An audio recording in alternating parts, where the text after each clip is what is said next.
할렐루야. 1월 15일 함께하는 교회 큐티 영상을 시청하시는 우리 성도 여러분들을 환영합니다. 오늘 우리가 함께 살펴볼 본문은 신명기 6장 10절부터 25절까지의 말씀입니다. 우리 함께 눈으로, 귀로, 그리고 가능하신 분들은 입으로 함께 읽도록 하겠습니다. 내 하나님 여호와께서 내 조상 아브라함과 이삭과 야곱을 향하여 내게 주리라 맹세하신 땅으로 너를 들어가게 하시고 내가 건축하지 아니하고 크고 아름다운 성읍을 얻게 하시고 내가 채우지 아니한 아름다운 물건이 가득한 집을 얻게 하시며 내가 파지 아니한 우물을 차지하게 하시며 내가 심지 아니한 포도원과 감람나무를 차지하게 하사 내가 배불리 먹게 하실 때에 너는 조심하여 너를 애굽 땅 종 되었던 집에서 인도하여 내신 여호와를 잊지 말고 내 하나님 여호와를 경외하며 그를 섬기며 그의 이름으로 맹세할 것이니라. 너희는 다른 신들 곧 내 사면에 있는 백성의 신들을 따르지 말라. 너희 중에 계신 너희의 하나님 여호와는 질투하는 하나님이신즉 너희의 하나님 여호와께서 내게 진노하사 너를 지면에서 멸절시킬까 두려워하노라.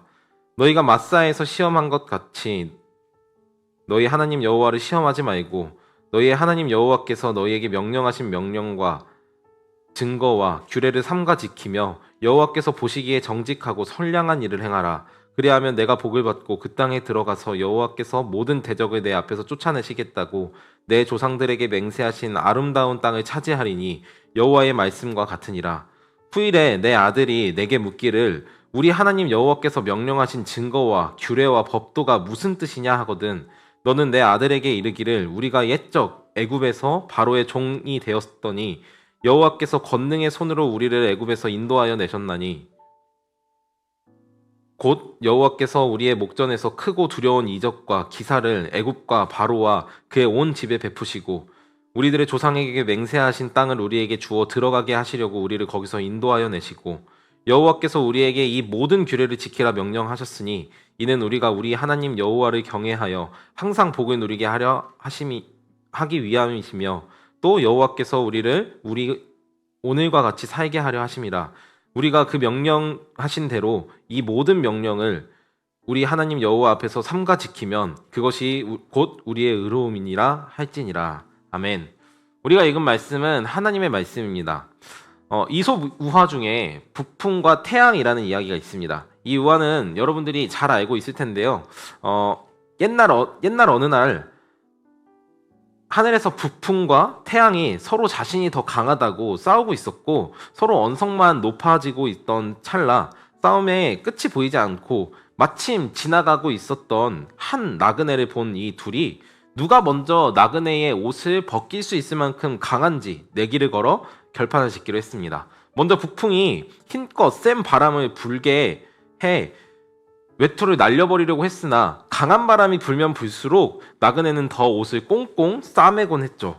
결국 힘을 모두 다 써버린 북풍은 다음 태양에게 차례를 넘겨줬고 태양은 회심의 미소를 짓고는 나그네에게 가까이 다가가자 뜨거운 태양 아래 더워진 나그네는 외투를 훌훌 벗은 후 나무 그늘에 앉았고 그 결과 태양이 이겼다라는 결말입니다. 저는 이 우화가 오늘 본문을 잘 비춰주는 하나의 창인 것 같습니다. 모세는 이스라엘 백성들을 가나안 땅으로 보내며 10절과 11절에서 그들이 얻게 될 복에 대해서 설명하고 있습니다. 건축하지 않은 크고 아름다운 성읍, 채우지 않은 아름다운 물건이 가득한 집, 파지 않은 우물, 심지 않은 포도원과 감람나무, 그리고 의식주를 완전하게 해결해 줄 것이라고요. 여러분, 우리가 실은 이 세상에 살아가면서 얻고 싶은 것들이 바로 이런 것들이잖아요. 일하지 않아도 꼬박꼬박 들어오는 월세를 가지고 사는 건물주, 내가 고생하지 않아도 부하 직원들의 수고를 통해 얻어내는 결과물들, 복권 당첨과 같은 불로소득이 이 시대가 가장 멋지다라고 말하는 사람들의 모습입니다. 지금 그런 복을 얻게 된 이스라엘에게 모세는 가서 즐겨라, 그동안 고생 많았다, 너희가 광야 생활하면서 많이 힘들었지, 이제 고생 끝, 행복 시작이다 라는 말이 아닌 그런 좋은 곳에 들어갈 때 너희는 조심하라 라고 엄포를 놓고 있습니다. 이스라엘 백성들은 무엇을 조심해야 하는 것일까요?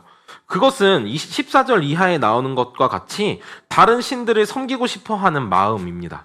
이스라엘은 지금까지 광야를 지나며 육체적으로 괴로운 시간을 보냈을지 모르지만 단 한 번도 다른 신, 즉 여호와 하나님 외에 다른 신을 섬기게 하는 어떤 유혹도 겪지 않았습니다. 그들은 광야에서 자신들을 입히시고 먹이시는 하나님의 은혜를 통해 오직 여호와만이 참 하나님이시다라는 사실을 배웠죠.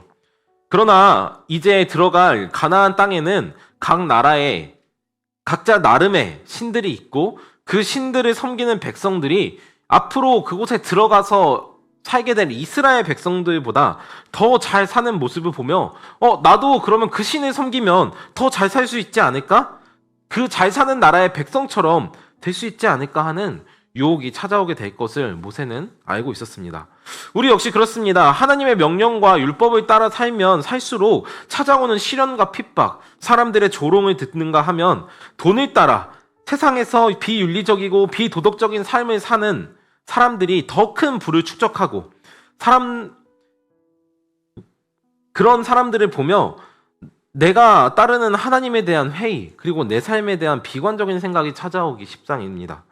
그렇다면 이런 순간에 우리는 어떻게 하면 좋을까요? 모세는 이렇게 이야기합니다. 하나님 여호와를 기억하라.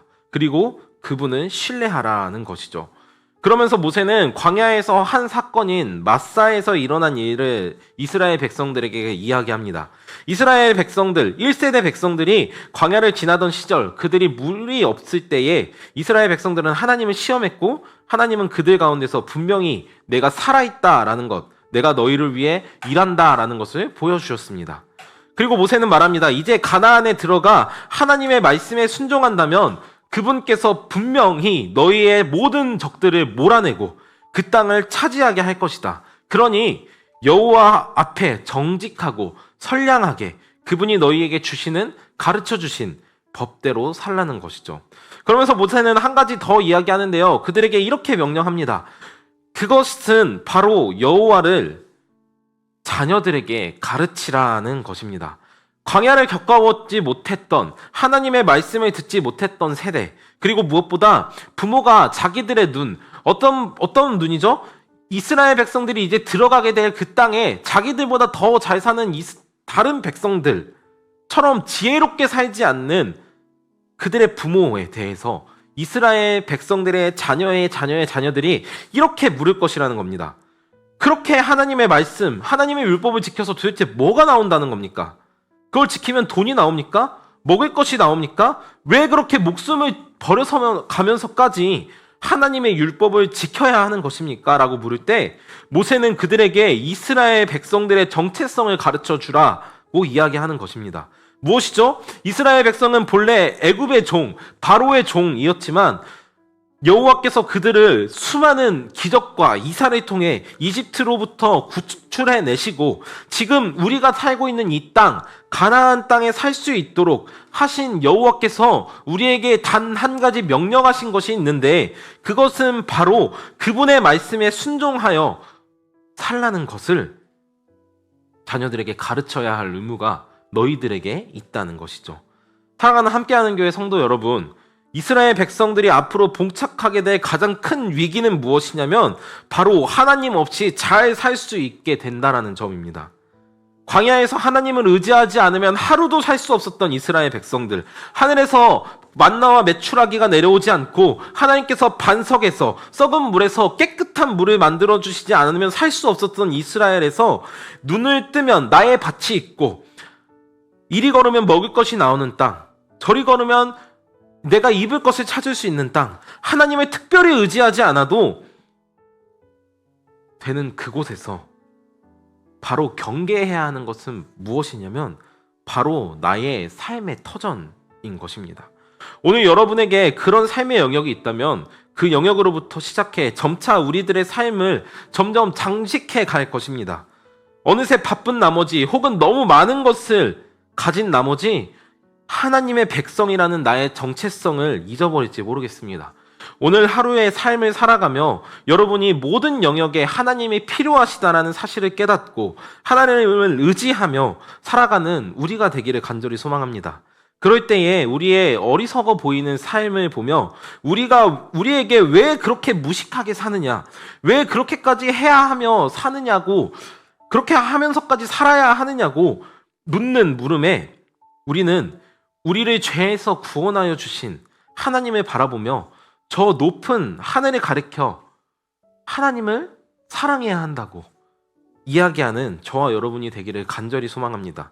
그래서 우리의 신앙이 가장 가까운 우리의 가족들과 우리의 이웃에게, 그리고 이 검단 신도시 모든 사람들에게 전진하며 이 온 땅의 복음을 뒤덮는 수고를, 그리고 그 삶을 위해 애쓰는 우리 모든 교회 성도님들 되시기를 간절히 바라겠습니다.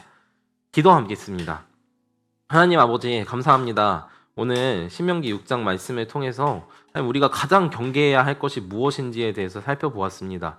주님, 척박했던 땅에서 이제 비옥한 땅으로 가는 이스라엘이 가장 경계해야 하는 것은 무엇이냐면 하나님 없이 살 수 있는 그들의 안정적인 삶이었습니다. 주님, 우리가 소원하기는 먹는 것 때문에, 입는 것 때문에 고통하지 않기를 간절히 바랍니다. 그러나 주님, 우리가 너무 풍족하여서 하나님을 잊어버리지 않기를 또한 바랍니다. 하나님, 우리들의 삶의 모든 영역에 주님이 필요합니다. 주님, 그래서 때로는 미련해 보이고 때로는 무식해 보일지라도 하나님의 명령, 하나님의 뜻을 따라 사는 우리 함께하는 교회 모든 성도님들 될 수 있도록 주여 인도하여 주옵소서. 주님, 그래서 우리들의 삶이 하나님을 반증하고 우리들의 삶이 하나님이 살아계시다는 것을 나타내어 주님 많은 사람들에게 복음을 전하는 인생이 되도록 주여 붙들어 주시옵소서. 예수님의 이름으로 기도합니다. 아멘.